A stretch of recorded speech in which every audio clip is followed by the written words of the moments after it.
हम आचार्य मम्मट विरचित काव्य प्रकाश का अध्ययन कर रहे हैं, जिसके द्वितीय उल्लास में पिछले व्याख्यान में हम देख रहे थे कि तात्पर्यार्थ को मानने वाले किन्हीं का मत का आचार्य मम्मट ने उल्लेख किया है। कुमारिल भट्ट और उनके अनुयायी तात्पर्यार्थ को मानते हैं, इसीलिए वो तात्पर्य वृत्ति को स्वीकार करते हैं। उनका मत है अभिहितान्वयवाद।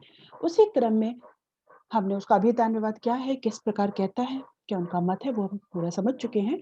उसी में आया था कि आकांक्षा, योग्यता और सन्निधि के बसात कह रहे हैं। तो आकांक्षा, योग्यता और सन्निधि के माध्यम से ही शब्द का अर्थ वाक्य बनता है, उसके माध्यम से फिर हमें अर्थ की प्रतीति होती है, अन्वय होता है। तो आकांक्षा, योग्यता और सन्निधि क्या है, इनको अब समझने का प्रयास करते हैं। ठीक है, आकांक्षा किसे कहते हैं, योग्यता और सन्निधि। यद्यपि सामान्य रूप से हम देखते आ रहे हैं, तो आकांक्षा क्या है, योग्यता क्या है और सन्निधि क्या है, इनको आप डिटेल में देखेंगे ताकि हमें पूर्णतः स्पष्ट हो जाए और यह मत समझ में आ जाएगा। तो सर्वप्रथम होता है आकांक्षा, और ये तीनों का जब आकांक्षा, योग्यता, सन्निधि से युक्त जो पदों का समूह है वही वाक्य कहलाता है। जैसे कि हमने पिछले व्याख्यान में भी देखा था, आचार्य विश्वनाथ ने कहा है, वाक्यम स्यात् योग्यता आकांक्षा शक्ति युक्तः पदोच्चयः। अब देखिए आकांक्षा क्या है। आकांक्षा सम्यक अर्थबोध के लिए आवश्यक है, पदों में परस्पर आकांक्षा हो। ठीक है, येन पदेन बिना यस्य पदस्यान येन पदेन बिना यस्य पदस्यान्वयानुभावकत्वं तेन पदेन सह तस्य आकांक्षा। आकांक्षा क्या होती है? आकांक्षा श्रोता की जिज्ञासा रूप होती है। श्रोता जो कहना चाहता है, श्रोता सुनना चाहता है, तो जैसे किसी ने कहा, तो आकांक्षा क्या है, श्रोता की जिज्ञासा रूप होती है, जहां एक पद को सुनने के बाद में दूसरे अर्थ को सुनने की जिज्ञासा रहती है। दूसरे अर्थ को सुने बिना अर्थ का बोध नहीं होता। जहां दूसरे अर्थ को सुनने की जिज्ञासा रहती है, जो इच्छा होती है, वही आकांक्षा है। जब वक्ता किसी पद का उच्चारण करता है और श्रोता उसका श्रवण करता है, तो एक गाम आदि के बाद दूसरे पद की विवक्षा या जिज्ञासा होती है, इसी को आकांक्षा कहते हैं। जैसे कि किसी ने कहा आनय, पद को सुनने के बाद अब मन में जिज्ञासा होती है ना कि आगे जैसे बोल दिया, या फिर सामान्य रूप से सोचा, किसी ने बोल दिया, जैसे हम लोग बैठे हैं कहीं पे और या किसी क्लास में बैठे हैं या कहीं भी है, किसी ने बोला, आपका नाम लेके बोला, तो आपको जिज्ञासा होगी कि वो आगे क्या कहना चाहता है। यही श्रोता की जो जिज्ञासा है, वह अर्थबोध संबंधी जो आकांक्षा वास्तव में मनुष्य के हृदय में होती है, यानी श्रोता की जिज्ञासा रूप होती है। ठीक है, तो एक शब्द का दूसरे के बिना अन्वय बोध कराने का जो असामर्थ्य है, शब्दों में पारस्परिक आकांक्षा कही जाती है। तो जैसे अभी हम क्या देख रहे थे, किसी ने कहा आने हैं, तो आने सुनने के बाद में जिज्ञासा होती है, आकांक्षा होती है कि किम आने हैं, क्या लाएं, ये आकांक्षा होती है। तो इसको हम कहते हैं आकांक्षा, जिसकी पूर्ति किससे हो सकती है, किसी ने कह दिया फिर गाम आने हैं, घटम आने हैं। ठीक है, यदि किसी ने कह दिया राम, तो फिर क्या करो, जाओ, आओ, पढ़ो, लिखो, कुछ भी। तो केवल, और इससे ये भी पता चलता है कि केवल कारक या क्रियापदों के द्वारा ही, कारक या क्रियापदों का समूह भी वाक्य का ज्ञान नहीं करा सकता। जैसे किसी ने कह दिया गौ, अश्वः, पुरुषः आदि, तो ये भी इनमें पूर्णतः यानी कारक या क्रियापदों का समूह भी वाक्य नहीं बना सकता। तो आकांक्षा श्रोता की जिज्ञासा रूप होती है। दूसरा होता है, दूसरा हम ऊपर से पद देख लेते हैं। दूसरा होती है आकांक्षा, हमने देखा। दूसरा है योग्यता। दो तीन शब्दों को यहाँ पे कहा था, आकांक्षा, योग्यता, सन्निधि। तो योग्यता क्या होती है? योग्यता है पदार्थानाम परस्पर संबंधे बाधा भावः योग्यता। पदों का परस्पर संबंध होने में किसी बाधा का ना होना, वो योग्यता कहलाती है। ठीक है, यानी कि पदार्थों के परस्पर संबंध में बाधा का अभाव योग्यता है। इस योग्यता रूप दूसरे हेतु के अभाव में पद समुच्चय, यदि योग्यता नहीं होगी तो पदों का समूह वाक्य नहीं कहा जा सकता, ना ही उसमें वाक्य का बोध हो सकता है। जैसे कि बहुत ही प्रसिद्ध उदाहरण, बन्नी न सिंचती, आग से सींचता है। अब दो पद है, बन्नी आग और सिंचती सींचता है। इस पद में अग्नि से सिंचन का संभव ही नहीं है। अग्नि सींचती है, जलन सिंचती। अग्नि से सिंचन संभव न होने के कारण अग्नि और सिंचन में संबंध होने में बाधा है, और इसके कारण इनमें योग्यता का अभाव है। अतः बन्नी न सिंचती ये जो पद समूह है, इसको वाक्य नहीं कहा जा सकता। तो योग्यता क्या होती है? पदों में आपस में संबंध होने की योग्यता होनी चाहिए, उनमें किसी प्रकार की बाधा नहीं होनी चाहिए, तब उसको कहते हैं योग्यता। क्या यहाँ पे और स्पष्ट कर देखते हैं, सम्यक अर्थबोध के लिए पदों में एक दूसरे से अन्वय की योग्यता होनी चाहिए। पदार्थों के पारस्परिक संबंध में किसी प्रकार की बाधा न होना, अर्थभाव योग्यता, जलेन सिंचति।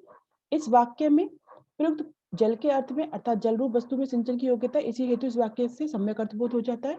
किंतु अन्य न सिंचति, वन्य न सिंचति, उसमें नहीं होता, क्योंकि अग्नि का कार्य जलाना है, पकाना है, उसका कार्य सींचना नहीं है, तो उसको कहते हैं योग्यता। और अब एक तीसरा पद है सन्निधि। सन्निधि क्या है देखते हैं। साकांक्ष पदों का एक बुद्धि का विषय होना सन्निधि या आसक्ति कही जाती है। साकांक्ष पद यानी जो आकांक्षा से युक्त पद है उनका सन्निधि होनी चाहिए। इसको यदि हम और तरीके से देखें तो क्या है, पदा नाम अविलंबेनोच्चारणम सन्निधि। जैसे सन्निधि क्या है, पदों का पास पास होना चाहिए परस्पर, अविलंबेनोच्चारणम सन्निधि।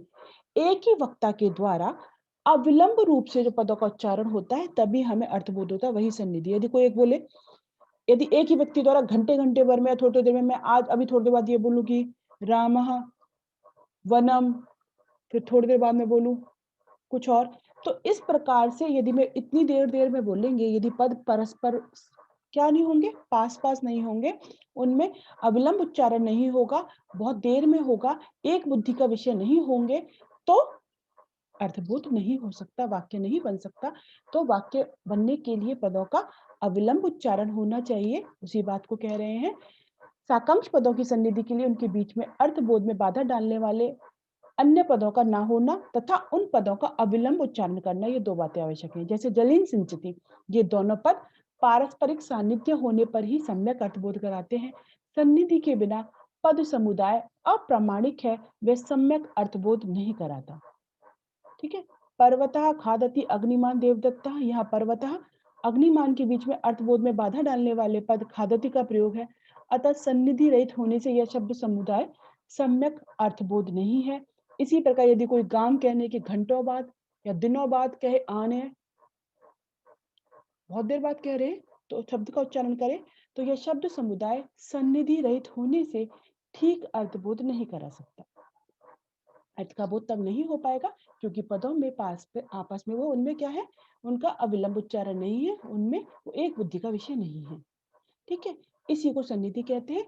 इसलिए कहा गया है कि किसी भी वाक्य का जो बनता है उसमें जो, और जो बताया था अभी, जैसे कि हम अभिधान्यवाद में देख रहे थे, पदों से पहले हमें पदार्थ मिल जाता है, फिर आकांक्षा योग्यता और सन्निधि के बस उनमें वक्ता के तात्पर्य अनुसार उनमें अन्वय होता है। तो आकांक्षा क्या है, योग्यता क्या है और सन्निधि क्या है।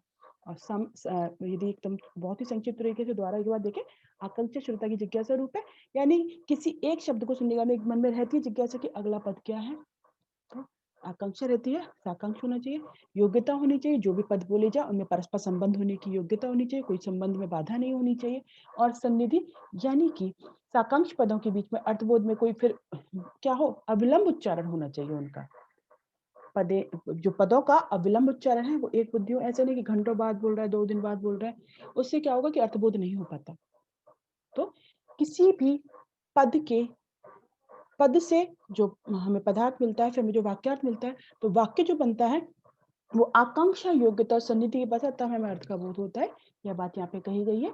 तो इसी संदर्भ में जहाँ अभी बात देख रहे हैं, तो वो लोग ये कहते हैं कि आकांक्षा योग्यता और सन्निधि के द्वारा जब अभिहित जो जो अभिधा के माध्यम से पदों से जो हमें अर्थ मिला है, जो अभिधा से मिला है, फिर आकांक्षा योग्यता सन्निधि के द्वारा उनका अन्वय होता है।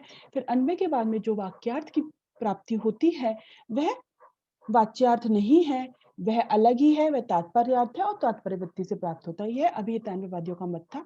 इसके विपरीत अगला मत है अन्विता विधानवादियों का, जो वो भी मीमांसकों का मत है, लेकिन ये प्रभाकर मिश्र आदि का मत है।